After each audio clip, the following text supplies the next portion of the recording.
Lisa and Robin are two fun friends diving deep into conversations where nothing is taboo.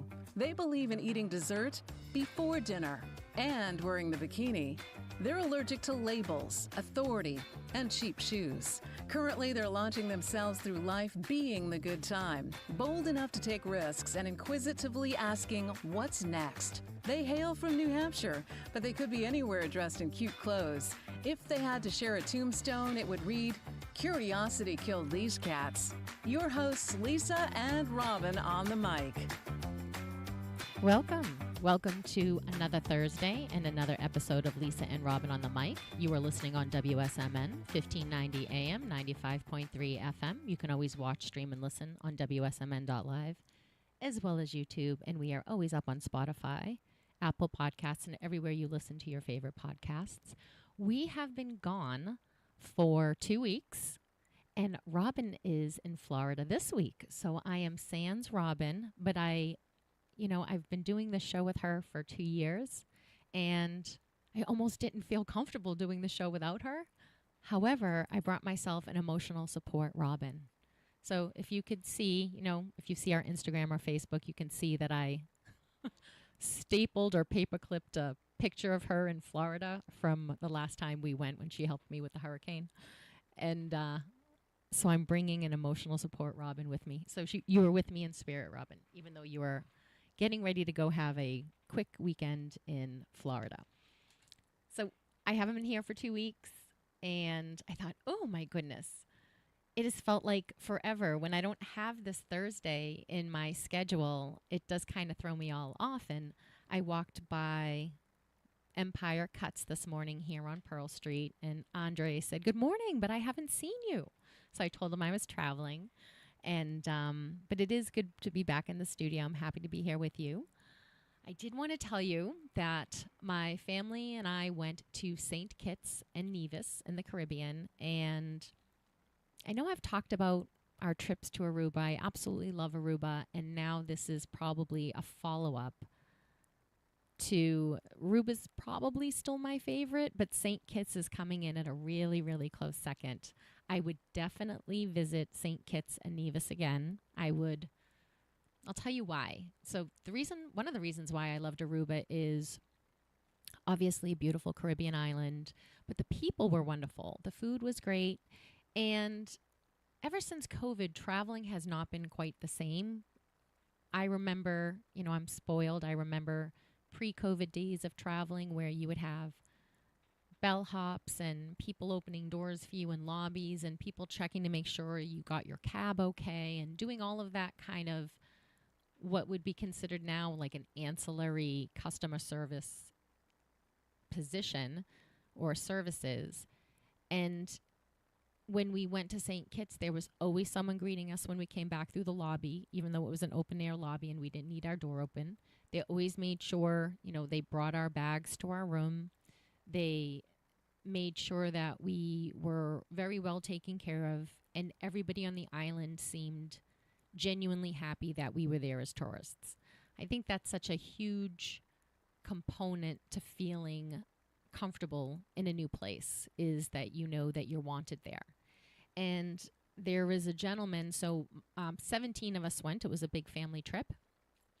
And one of the things, it was all planned by my father-in-law, and he did an amazing job of making sure that we packed as much of the islands as we could into the time that we were there. And he had been there previously, and he met a gentleman named Mr. Gray, who had hooked us up on giving us island tours, taking us around, because there were 17 of us, so we needed a big space. We needed a big, almost like a Suburban, more of a van type to take us all around. And he took us up to the botanical gardens. He explained to us all about the culture and about the history of the island. He was so knowledgeable. He was like Wikipedia in person. He could answer any of our questions. He was really just a wonderful presence. By the time we were done, he felt like he was part of our family as well. But one of the things that was interesting to learn was that St. Kitts is looking for more tourism. Like a lot of Caribbean islands, they had made their, I guess, money or how they operated, was with cane sugar and then molasses, and they won their independence. I want to say it was like 40 or 48 years ago.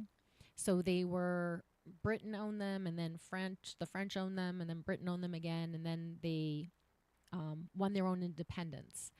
And, it's hard to be an independent island. Where are you getting your money from? Where are you getting your infrastructure from? But they have some cool things about their island. So they have a veterinary school.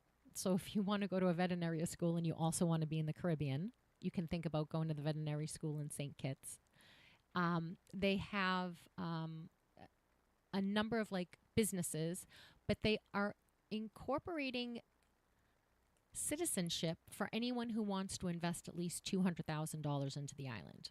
So the investment of $200,000 will go into their roads, it will go into their schools, it will go into their hospitals, but it also gives you citizenship, which is quite amazing. It seems like it's not that much money to buy yourself a little tiny place in the Caribbean.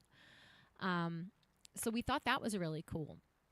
The other thing that I really liked about the island was that it was very fertile and lush looking. It had so much to see. So sometimes, when I went to, I'm not well traveled in the Caribbean. I haven't obviously been to all of the islands. I've been to Martinique, Grand Cayman, St. Lucia. I have done a cruise once before, so I did St. Thomas, St. Martin, and Puerto Rico. But they were just day trips just into the port. I really don't count that as visiting an island. I think it gives you a little taste of the port area and the shopping, but it doesn't necessarily give you a true experience of the island.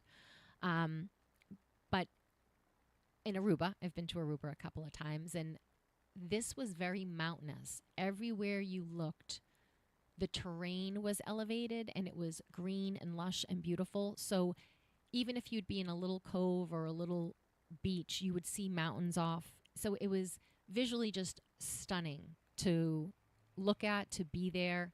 It touches, half of it is on the Atlantic side, which is what the side we stayed on. That's where the Marriott Resort is. They have it's the Frigate Marriott Beach Club.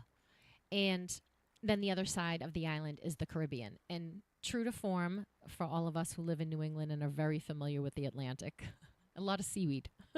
So apparently between June and October, they get a lot of seaweed, but they do a really good job of having equipment to take the seaweed off the beach, but it does come every day. So I don't think you would have that problem if you visited this island any other time besides those months. But if you do go in the summer because your kids are out of school for vacation and it's a little cheaper of a time to go, know that you're going to have that on that side. You're going to have a little bit of a seaweed problem, but the particular resort we stayed at, the Marriott, they had shuttles that took people to the other side, so you could easily get around, and the island's not very big, so you could definitely explore.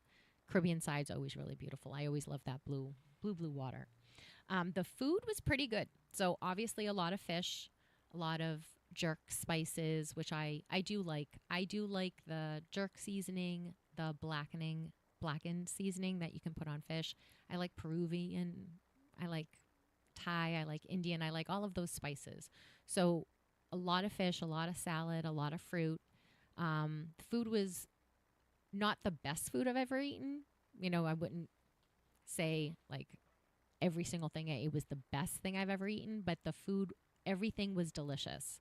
Everything was well prepared. It was well seasoned, and I'm a fish person, so I was happy to have fish, but we did have steaks there, and the steaks were phenomenal. And sometimes I always wonder, where are you getting your steaks when you're in a little island like that? But the steaks were great too.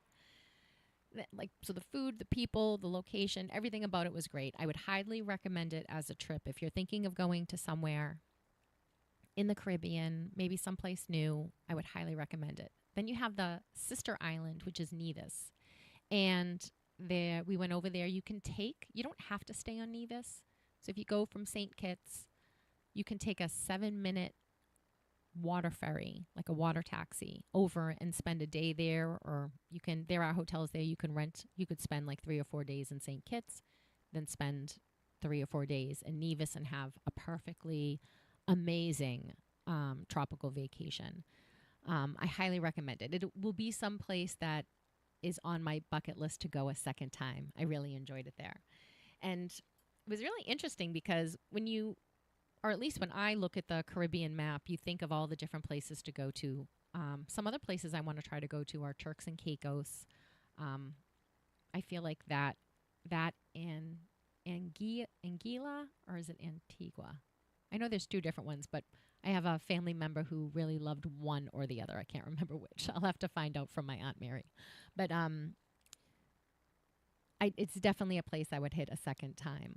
The interesting thing was that every time we would see an island off in the distance, we would ask Mr. Gray, "Is that Nevis?" And then he would say no. Several times he said no. And I thought, well, what other islands are there? And there are two Dutch, and they used to be Dutch, then the Netherlands took them over. One of them is called Sint Eustatius, and the other one is called Saba, and they're part of like the Bonaire family. But when I looked on my little maps, I didn't see them in my Caribbean island. So those two are known for tourism, but it's not nearly as heavily toured as some of the other Caribbean islands. So apparently it has a lot of historic sites, shipwrecks, good snorkeling and diving. I've not gone, but I've seen the island from across the water. It looked really pretty. This is kind of funny. So you don't think of things like this, but there was the USA cricket team was touring, and part of the West Indies, they have cricket finals or competitions or tournaments. And we first get in, and they're already on the island, and my sister-in-law and I say, "Oh, who plays cricket?" And I'm like, well, if you told me, "Hey, do you want to play cricket?" I would think, I don't know the first thing about cricket. I'm not interested. But then if you said, well, you spend 10 weeks in the Caribbean playing, I could be convinced to kind of be interested in cricket. It's not like you got to go to Michigan or you got to go, to Ohio or someplace where there's a winter and a cold. It's like, this seems quite cool. But you can tell that the British influence, so cricket is big in apparently many other places besides here. But I didn't even know that the USA had a cricket team, which goes to show you how ignorant I am. And also, I don't know the first thing about cricket. It's like half golf, half baseball. I have no idea the rules.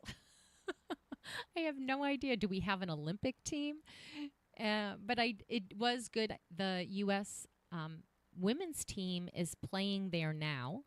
And the last time I checked the women's team, they were doing well. They were winning. And the men's U.S. cricket team had won 6 of 7. And so that's really great for them, too. I think they lost to Barbados. But it was interesting just, wow, I don't know anything about this sport. And I consider myself somewhat a sports person. I like playing sports. We did play water volleyball in the pool with a it was more like a beach ball than a volleyball. So it went all over the place. We had a good, 3 hours in the pool trying to get that thing to stay inside the pool and to keep it up over the volleyball net. It looked like my husband throwing my nephews over the net was more successful sometimes than us doing the volleyball over the net. But I do like volleyball. I actually really like football, even though no matter how much I think I know the rules, every time I watch a game, a whistle is blown, and I don't know for what reason. And I know they're always changing the rules back and forth. But I'm probably for sports to watch that I think are the most interesting, I would have to say hockey. So when I was in college, I played softball, I watched baseball, I watched basketball a lot because my college had that as sports teams. We did not, when I went to Suffolk University in the 90s, they did not have a football team. I actually don't know if they have a football team now. But I am a sports person. It's funny how I didn't know anything about it. But I'm also not like a big golf person. I couldn't tell you more than 10 people who are professional golf players. I'm trying to think. So I think probably hockey is my favorite sport to watch because it's so fast and because there's not a ton of rules to get bogged down in not knowing what's going on. And baseball's a pretty simple game. There's very little in the way of rules. I mean, there are rules, but it's not burdensome to learn them. Golf, I don't think has a ton of rules, but I think golf is a hard game to play. Obviously, it's one of those, you either love it or you love hating it until you get good at it. I still have 5 lessons that I have to take. Like Robin is way better at golf. She loves golf way more than I do. But I think I could be. In my youth, I don't think I was that interested in it, partially because it seemed slow and I didn't have the time or the money to devote to it. And I didn't have exposure to it. It's not like anyone in my family golfed or any one of my friends golfed. It was sort of something that we learned more about as we got into corporate America. And, you got the day off if you went and played golf, or you were a salesperson and you took people out for golf. That's really probably my first exposure to it. But I had zero exposure to cricket. And I don't think a lot of Americans, which is really interesting because we are New England, and that's definitely an English sport. They play cricket a lot over there. Also India and apparently the West Indies. Africa plays it. So apparently we have a team, and apparently they do pretty well. And so that was interesting to learn.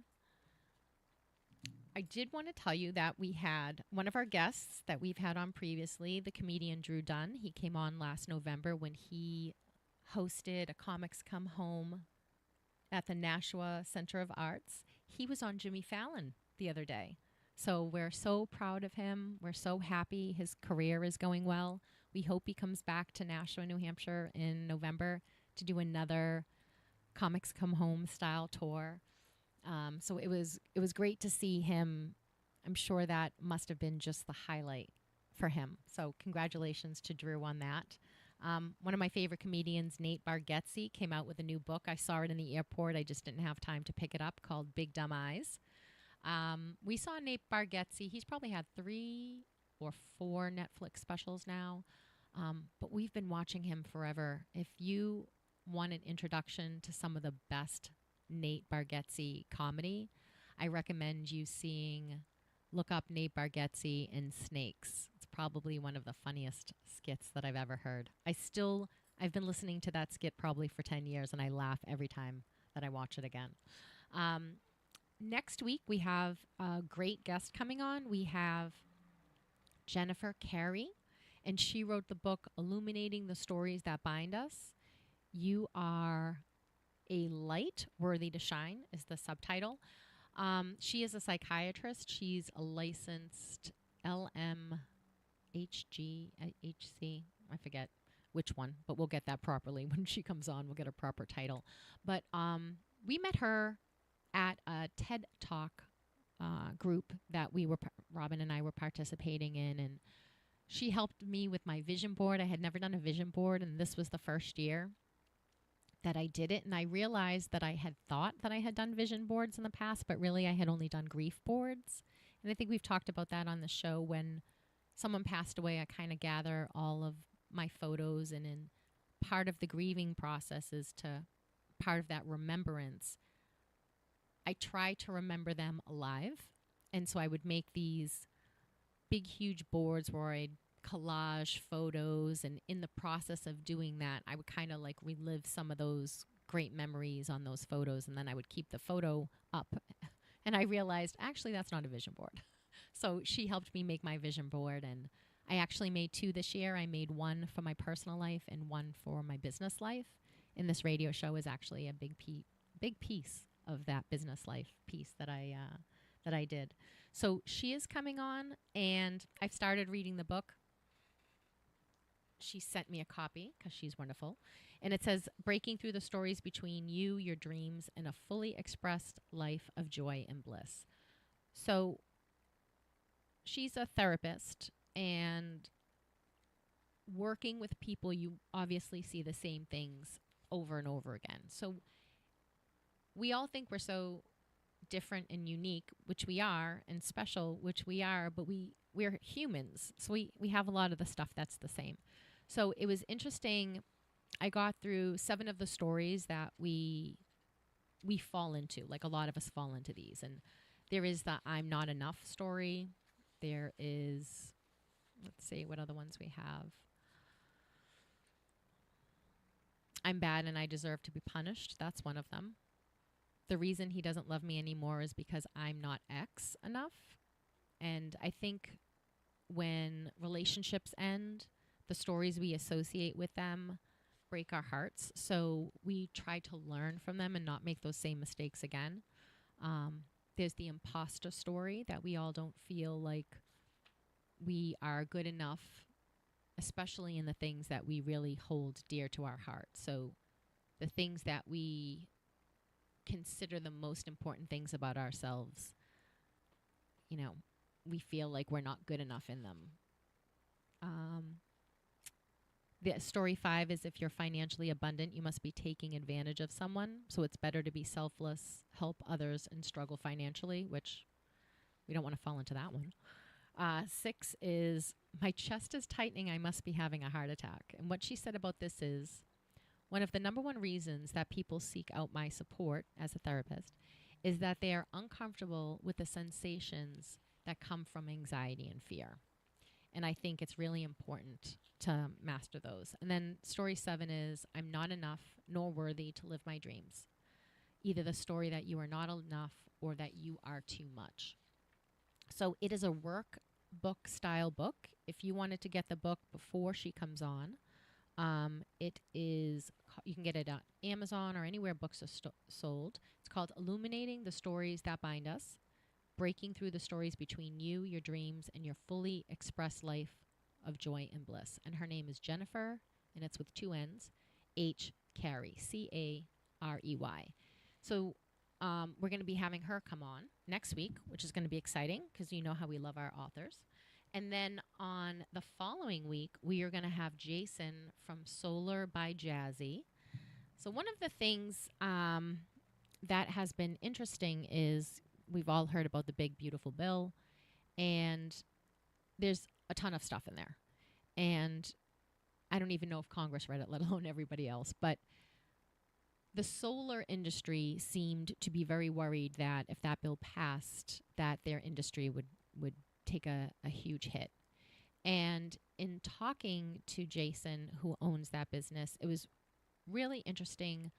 I realized I don't know nearly as much about solar as I thought I did. So I thought he would be a great guest to come on, talk about the business, what solar is, talk about the challenges and obstacles that there is, how it helps us, alternative energy. I feel like I've always thought solar was better than wind, but that opinion came from like 2 pieces of information. I don't know that I'm necessarily right in that. I think anytime you can get alternative sources of energy, but the sun always seemed like the most logical to me. I think it was in the 70s, right before I was born, they were having those oil embargoes. And so there was a time period where they were really trying to push solar. And so the technology was bought by the oil companies and then sort of it fizzled off because I'm sure they didn't want a lot of competition. And it seems like I've had solar before in houses, and it seems like just a no-brainer. Put up some solar panels, augment the electricity that comes to your house. It seems like it should be a no-brainer. He's here. He's going to come on August 14th to talk about the technology in detail, how to benefit from it, what challenges are still left, and what's going on in the solar industry, which I thought everybody would think was pretty interesting. And talking all by myself, my throat hurts. Hold on. There we go. There we go. I had my Starbucks this morning. I don't have Starbucks very often. I don't like their coffee. I'm not a fan of their coffee unless it has tons of caramel in it. But I do have, I do like their peach green tea. That's what I have this morning. Okay, and then who else do we have on? Let's see. And then we were due to have Carrie Cariello. Um, she is the author of Autism Out Loud. She's one of the 3 authors. I've been listening to that book on Audible. And I have to say that growing up, autism wasn't a word that every single person knew. And over the years and the decades, I've had friends who have autistic children and acquaintances that I know. I've also had tenants with autistic kids. And it's something that when I was telling people that she was actually going to be coming on, because we thought she was due to come on today, someone was telling me that it's like 1 in 35 children will be diagnosed with autism. And that has continually increased. So was it 2003 when my friend got diagnosed, her daughter got diagnosed with it. I was looking up, I really didn't know much about it, so I was looking up information about it. And then when I was going to the state of New Hampshire to talk as a realtor and as a property manager about lead, there was a fair amount of talk about neurotoxins, and lead is a neurotoxin. So there was a lot of talk then as well as about autism. But I highly recommend anyone who has interest to read the book. It's 3 different women talking about their 3 families and their lives with autism. And the relationship with autism itself, as well as the relationship with yourself as a parent and going through having it. They're not sick children, but it would be like if someone's child had cancer. It's a different parenting experience than someone who has a healthy child. I think that the more we can learn about it, the more patience we can have. I remember standing, I think it was at an airport, and this woman's kid was just melting down. And of course, we all want to melt down at the airport, but this was something different. And when I read through these stories, I think back to that woman at the airport, because at the time, I might not have put together that that's just not a normal or the average meltdown at an airport. But that woman looked so exhausted. And when I think about one of the tenants that I had, that her child used to scream a lot, and the tenants always used to say, I think she's beating that child. And so I would say, if you think that a child is being hurt, you're supposed to call. New Hampshire actually has a law that states that you should intervene if there's something happening with a child, some kind of child abuse. You have an obligation. Children cannot defend themselves. We are supposed to be their shepherds. And New Hampshire has, and it's a wellness check. You can call the non-emergency police number, and you can ask for a wellness check. You can also do this for the elderly. If you have an elderly neighbor and the neighbor, you haven't seen them for a few days and you're worried about them, you can call the police. It's the non-emergency number, and they will send someone out to do a wellness check. And they just check and make sure that this person is okay, that they don't need assistance, they haven't fallen and they're still on the ground needing to get up or needing hospitalization or some kind of service. And you can do this with children too. So at the time, I would tell them, nobody wants to hear from the property manager. The police don't want to hear from the property manager because we're a third party and we're not overhearing these things, so we can't actually give any details. Calling the police to say, so-and-so said so-and-so said so-and-so's hitting their kid, that doesn't really play out anywhere. But if you do believe there's something wrong, you're supposed to call. So in the wellness checks, they found that there was nothing wrong. And later on, it's like, well, this person was diagnosed with autism.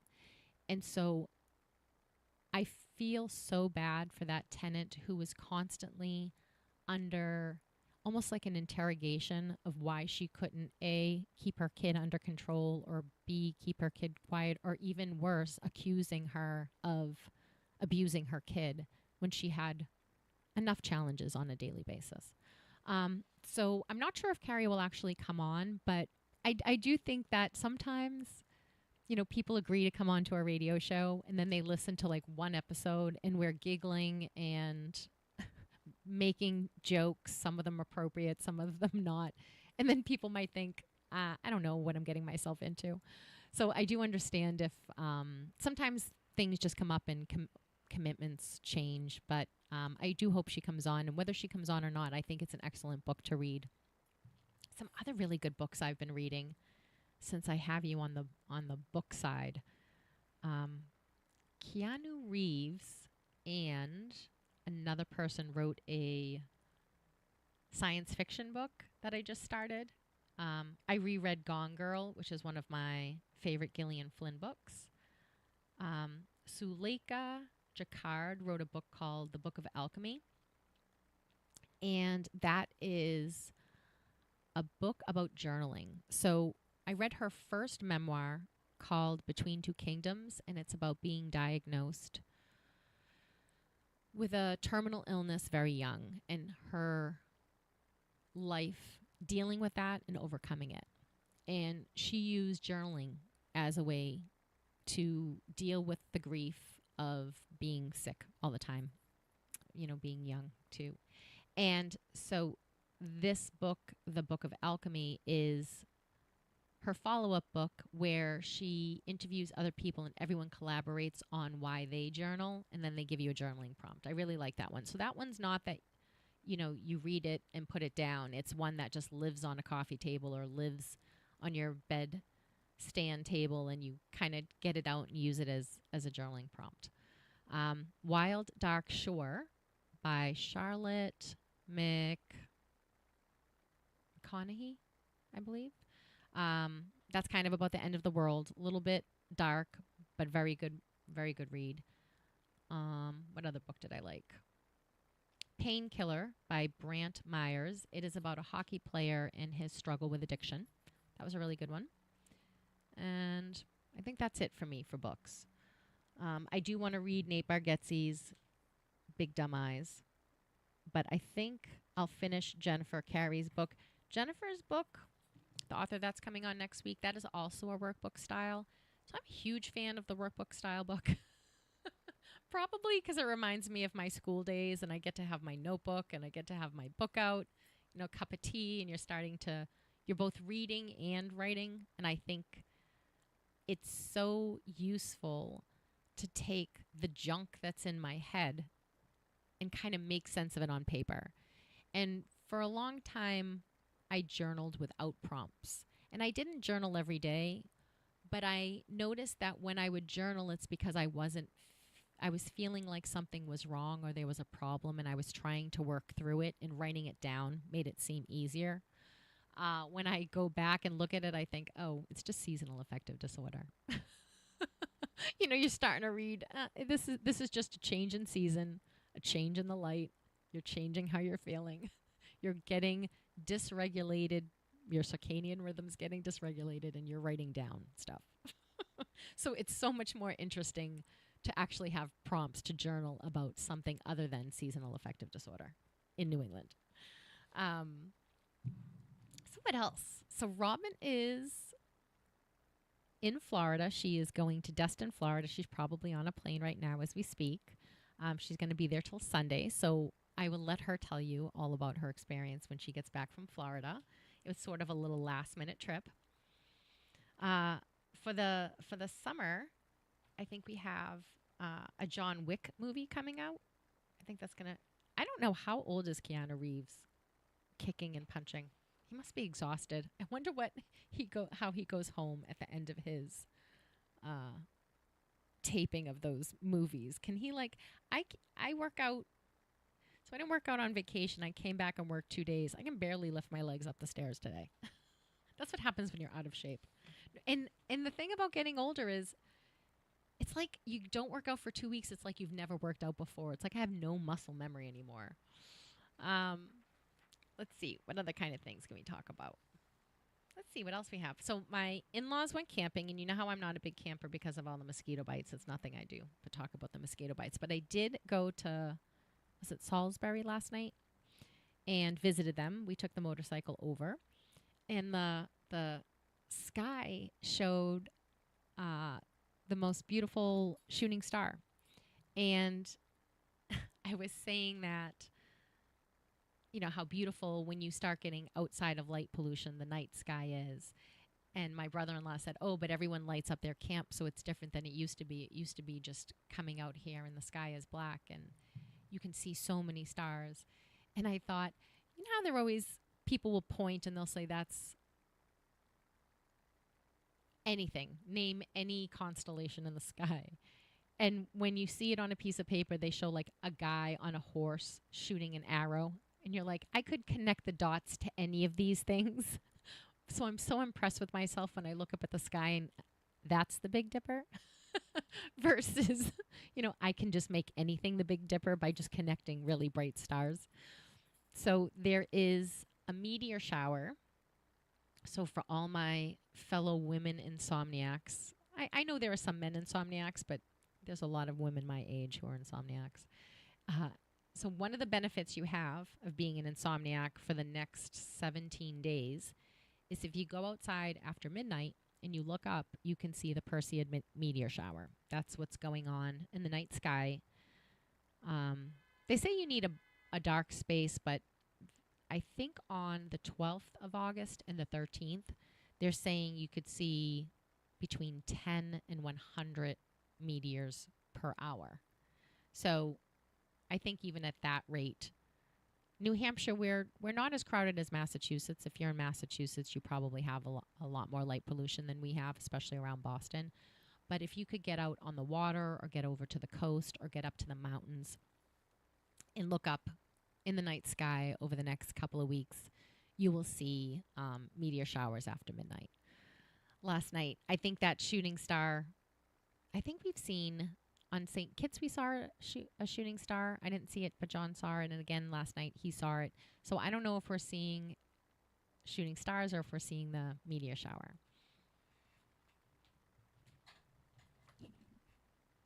But I did bring one of my favorite books. It's called National Geographic's Backyard Guide to the Night Sky.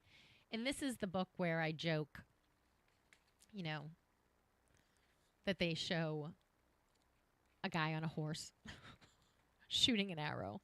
Or he's half horse, half something. And you're like, oh, okay. And then the night sky, we also have our birth signs, right? Aries is in the sky. Hercules is in the sky. Crater, the cup. So this is a really cool book.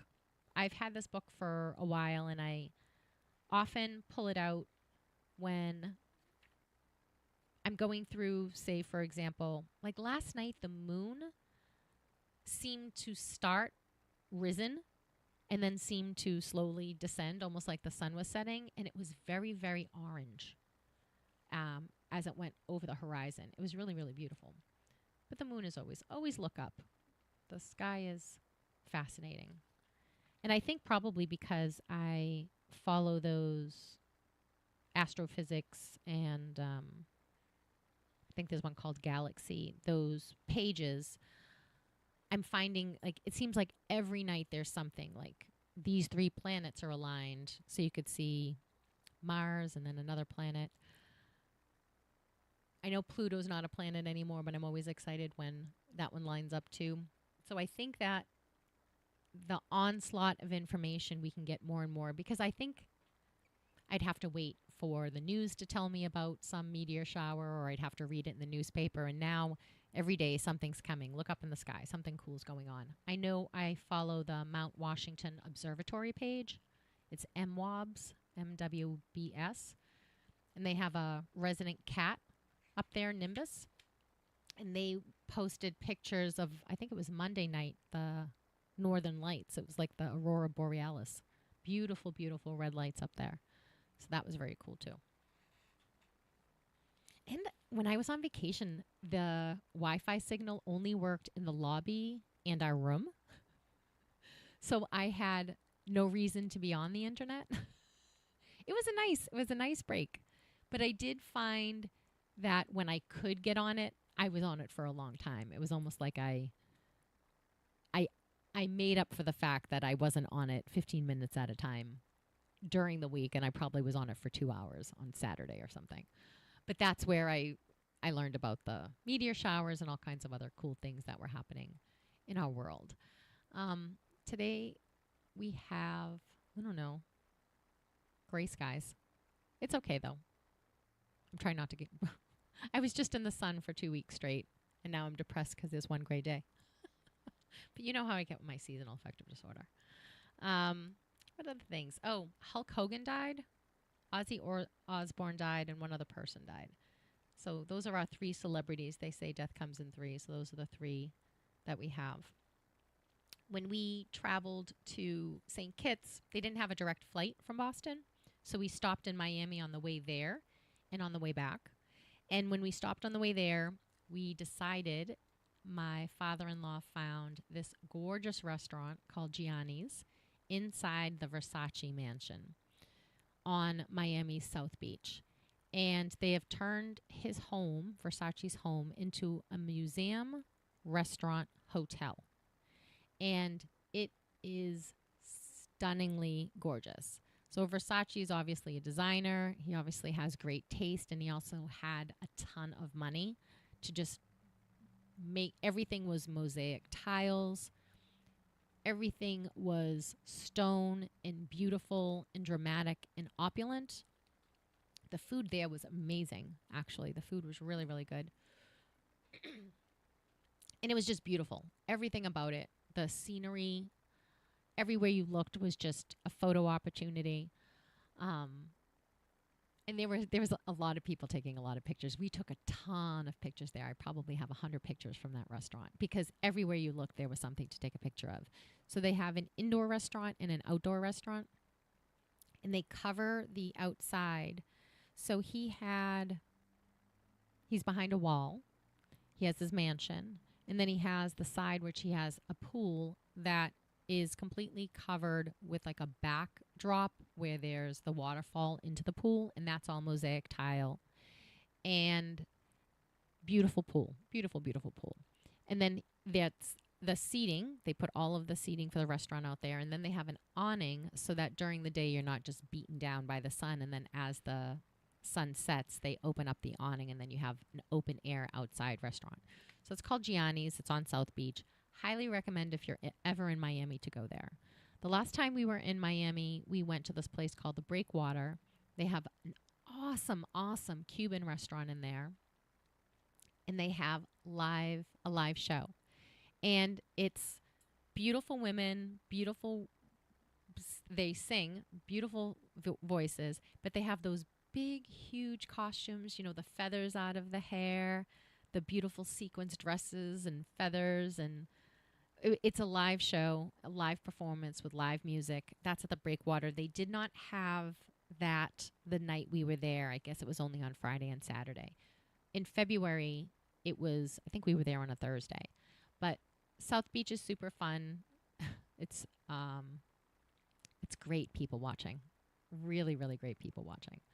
I think I might have said this on the radio last time that when we were there, people were just like, cocaine? Would you like to buy some cocaine? You're just walking down the street. And I thought, I didn't even know they sold cocaine anymore. I thought we moved past that as a drug. But in Miami, you can get Coke directly just on the street right there. It didn't seem like anybody was stopping those people from hollering it on the corner like they were saying ice cream or sausages. Cocaine. So I don't know if that's a good thing or a bad thing that I'm telling you that you can get cocaine on the street in Miami, South Beach. But yeah, so maybe not family oriented, but a wild place to be. You can see great, I'm going to say not costumes, but just great outfits. People are really, decked out there. Miami has its own vibe and its own scene. And that's kind of cool about different places. Like something that you could wear to Miami, you probably would not wear to Boston. And I do feel like that with some vacation clothes. Like some things make total sense on an island in the Caribbean or on the coast in Florida. And then some things don't make sense, in a downtown bar in Boston or at the Nashua Arts Center. So, but I do wear pretty much anything anywhere, but I do try to keep myself a little bit, the more flashy stuff I do try to keep to a flashier area. Let's see, what else do we have here? I think I've caught you up to speed on the traveling. Highly recommend St. Kitts. Miami is always a fun city. We've been there 3 times. I don't think I'm quite the part. I like a good time, and I like a party, and I like to have fun. But I still think South Beach is probably too much. Like, I wouldn't go there that regularly. I probably don't stay up late enough, even with my insomnia, to really enjoy the city. I think some people are just going out at 10 or 11 o'clock, and that reminds me of my 20-year-old days, not my 53-year-old days. So I'm a South Beach person that's done by 11 or 11:30. I'm back in the hotel.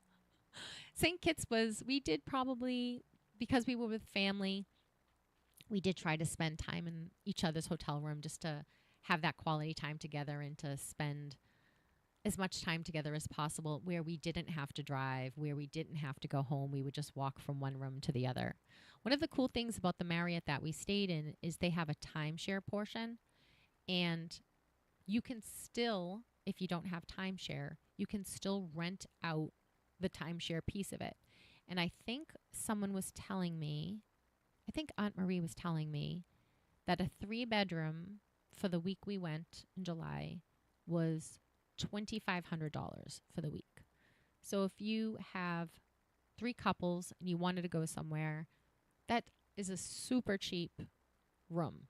And their hotel is directly on the water.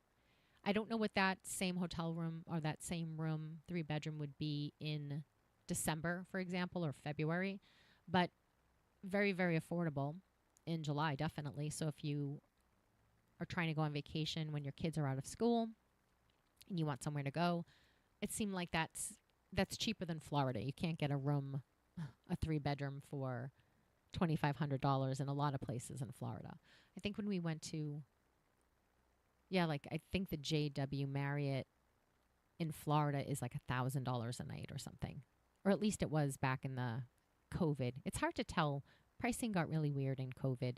And I think a lot of people weren't leaving the country. So places like California and in Florida could demand more money because people wanted to travel, but they didn't want to go overseas, and no one wanted to go to a Caribbean island and then be quarantined for your whole vacation, holed up somewhere instead of on your vacation. I think that probably contributed to why places in the United States got so expensive. But check out St. Kitts, check out Nevis. I really liked Grand Cayman, but I do think Grand Cayman, in comparison with Aruba and St. Kitts, way more expensive, completely flat, comparison-wise. Aruba's pretty flat too, though.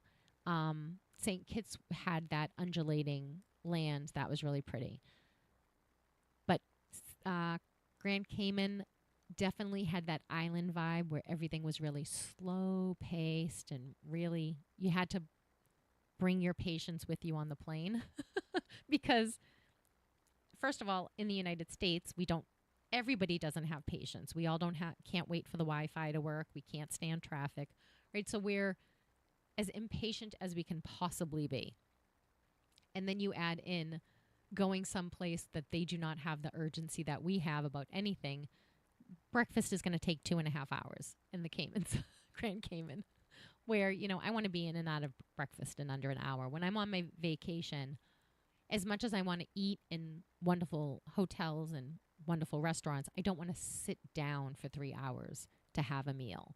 There's so much I want to do on my vacation that I want to really squeeze it all in. And if I'm having to have 2 or 3 meals, I don't want to spend 6 hours a day in a restaurant to eat them. Even no matter how beautiful the restaurant is, I want to get out and I want to be in the sun. I want to be in the pool. I want to be on the beach. I want to be traveling. I want to see the gardens. I want to see what the places have to offer. It's funny, in my home on any given day when I wake up, it's like, taking 5 minutes to get out of bed. But on vacation, I pop up. I am ready and raring to go on vacation. I am ready to have my good time. But I'm glad to be back in the studio with you guys. I hope you've been having a great summer so far. We're going to end up going to the top of the hour. When I say we, it's just me. Robin's not here. I've got my Robin support person, but she's not here with me. When I say we, it's just me. Just me in the studio today. When we come back, I think I'm probably going to talk about probably summer books. I can always talk about, and I probably will talk about food. I'll tell you, as boring as diets are, I've been finding some good things to eat. So stay tuned. You are listening to Lisa and Robin on the Mic without Robin on WSMN 1590 AM, 95.3 FM. You can always watch, stream, and listen on WSMN.live. Stay tuned. I will be back after the top of the hour.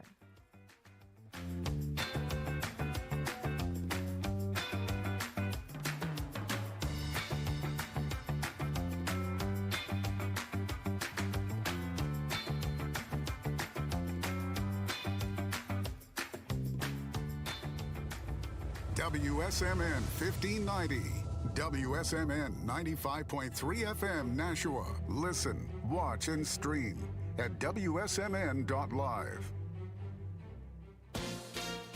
ABC News, I'm Sherry Preston. Tech gains are pushing the markets up this morning. Microsoft and Meta both seeing strong gains after posting better than expected sales and profit targets as they pour more money into AI programs. Apple and Amazon report their results after the closing bell today.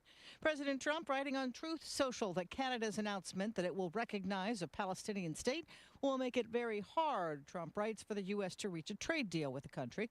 Commerce Department reporting prices were up 2.4% a year over year in the month of June compared to a year ago. At least 25 people hospitalized after severe turbulence on a flight from Salt Lake City to Amsterdam. Leanne Clement Nash was on board. People were injured, and it happened several times. So it was really